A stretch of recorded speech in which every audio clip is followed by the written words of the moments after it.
Peoples party of India का कार्यकर्ता हूँ। यहाँ कुछ तकनीकी कारण जो है लिखा हुआ है।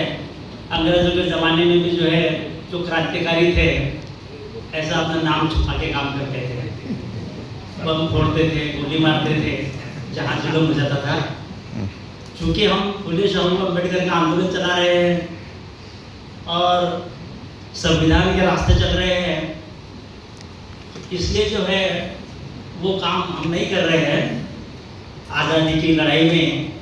हालांकि किसी ने कहा है कि everything is fair in love and वार, तो हमारा तो ये युद्ध ही है मूल निवासी आज़ादी का।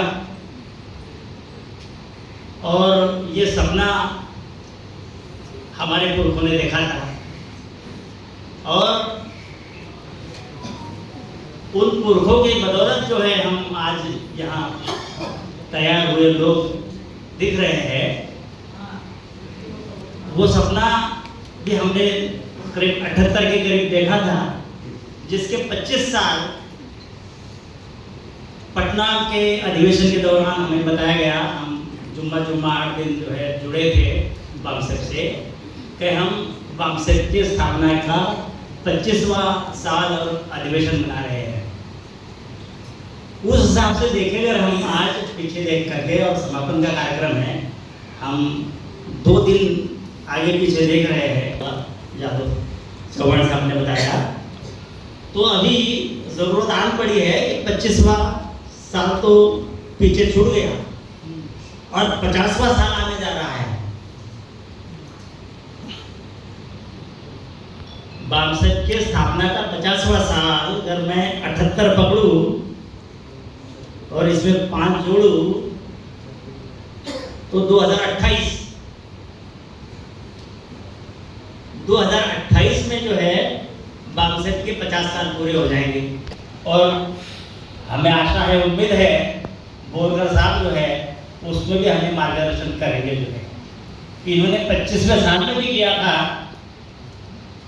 और आज 2028 में हम 50 साल पूरे करेंगे संगठन के। किसी भी संगठन के इतिहास में 50 साल बहुत बड़ा पीरियड होता है। 1885 में कांग्रेस बनी थी, वो भी ब्राह्मण बनियों का संगठन था, लेकिन उन्होंने 62 साल में जो है आज़ादी हासिल कर ली थी। 15 और ये 47। उस हिसाब से इस मंच से अब जस्ट 2 साल पहले मैं कुछ कहना चाहता हूँ। 28 को अभी 2 साल बाकी है और जब हमने एक कदम पॉलिटिकल फील्ड में डाले दिया है तो प्यार किया तो डरना क्या है।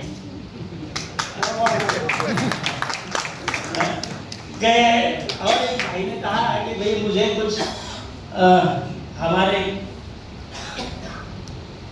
पढ़गन साहब ने भी कहा था ये बात कि मैं कुछ सामाजिक और इतिहास का अभ्यासक नहीं हूँ, उन्होंने बता दिया। और मुझे इसलिए मोरे साहब जो है वो बाल काले कर देते और वो जरूर करेंगे और पॉलिटिक्स में आएंगे।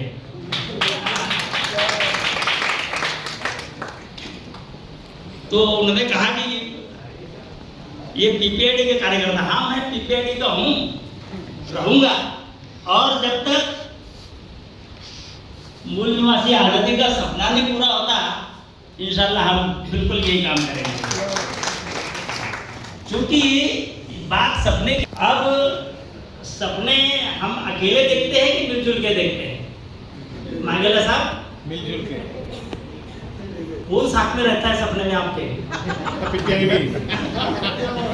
तो कुछ असल में कुदरत का ये है कि हम कभी कभी और अक्सर सपना देखते हैं, अकेले देखते हैं, भूल भी जाते हैं, याद भी रखते हैं। लेकिन ये जो सपना है ये हमने जीते जी और जागते हुए सपना देखा है। क्योंकि सपने अक्सर खतरनाक होते हैं, डरावने होते हैं, पता नहीं क्या होता है, उसमें हमारी विचित्र कल्पनाएं होती है। जो जीते जी सपना देखते हैं, जागते हुए सपना देखते हैं, वो जो है सपना मेरे ख्याल से साकार करने में कोई आशंका नहीं रहनी चाहिए। और आज खासकर जब ये सभ्यता संघ जो है कि हमारे झाकर्डी साहब है और उधर निसर्गन साहब भी है कोल्हापुर में, इनसे हमारी काफ़ी मुलाकातें हुई, तो हमने भी एक सपना देखा है। और वो सपना जो आज़ादी का सपना, मैं पाकिस्तान की एक जो गायिका है इकबाल बानो, मैं गायक नहीं हूँ, हम देखेंगे। धनंजय झाकर्डी साहब ने कहा था कि मैं वो गाने की खाली तारीफ किया था, इन्होंने तब कहा था कि गाओ। निसर्गन साहब ने कहा कि हमारे गाने कुछ मनोरंजन के लिए नहीं है, हमारे गाने जोश बढ़ाने के लिए है, हमारे गाने जगाने के लिए है। माँ अक्सर गाना गाती है तो बच्चा सो जाता है, भाई आप किस लिए गाना गाती हो, अंगाई गीत। और हमारे निसर्गन साहब ने सही बात कही, और झाकर्डी साहब के भी जो गाने सुनता हूँ, अच्छे कवि है वो, तो हमको जगाने का काम कर रहे हैं। लेकिन पाकिस्तान में ऐसा ही एक जगाने का कार्यक्रम मेरे ख्याल से साहित्यिकों के लिए करता है। भाषा विशेष कोई मायने नहीं रखता, इतिहास की जो समय सीमा है वो भी कोई मायने नहीं रखता। कहीं से भी बाबा साहब के साथ भी जो है कई विद्वान ऐसे मीटिंग करते होंगे, जैसे साहब ने कांट और दूसरा कौन सा, हाँ फ्रैंकफर्ट, ऐसे नाम लिए। तो मुझे लगता है कि हमें पाकिस्तान के जो गायिका है इकबाल बानो, जिन्होंने एक नज़म गाई थी जब जियाउल हक का बिल्कुल मोदी जैसी सरकार चला रहा था वो जियाउल हक, आज मोदी जो है अनदर जिया है। हम देखेंगे, हाँ हम देखेंगे। फैज अहमद फैज की एक नज़म जो मेरे ख्याल से एक पेज में आ जाती है, और वो पेज ने पाकिस्तान की हुकूमत को हिला दिया।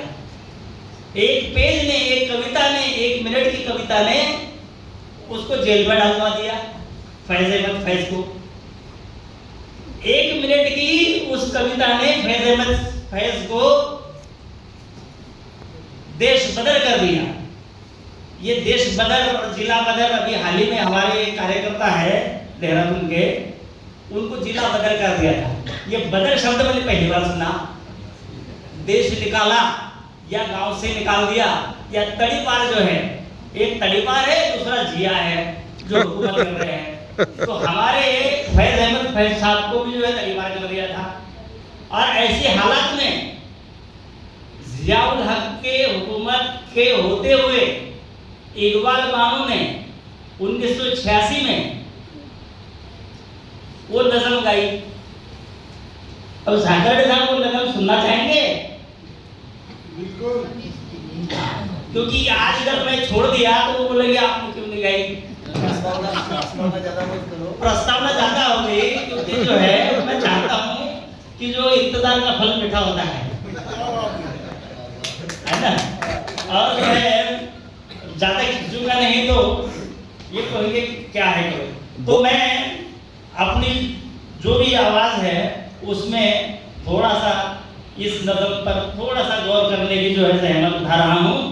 आशा है आप लोग इसको पसंद करेंगे।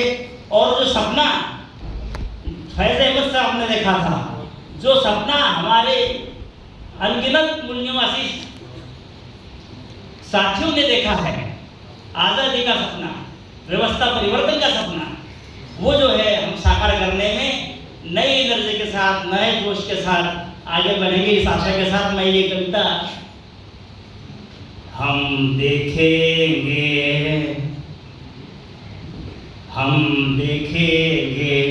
लाजिम है कि हम भी देखेंगे वो दिन के जिसका वादा है, हम देखेंगे जो लोहे अज़ल में लिखा है, हम देखेंगे जो संविधान में लिखा है, हम देखेंगे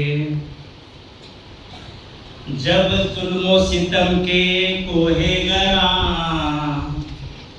रूई की तरह उड़ जाएंगे हम महकूमों के पांव तले।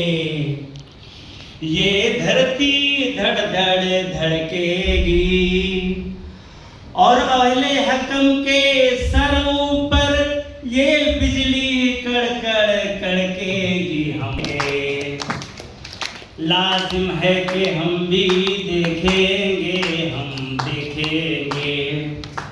अब इसमें थोड़ा इस्लाम का जिक्र है, लेकिन हमारे आंदोलन से मिलती जुलती है। जब अर्ज़े खुदा के काबे से, जब अर्ज़े खुदा के काबे से सब बुत उठवाए जाएंगे, हम अहले सफा मरदूदे हरम मसनद पे बिठाए जाएंगे। सब ताज उछाले जाएंगे, सब ताज उछाले जाएंगे, सब तख्त गिराए जाएंगे, हम देखेंगे। लाजिम है कि हम भी देखेंगे, हम देखेंगे वो दिन के जिसका वादा है, हम देखेंगे। साथियों धन्यवाद। जय हिंद, जय मूल निवासी, जय संविधान, जय भारत।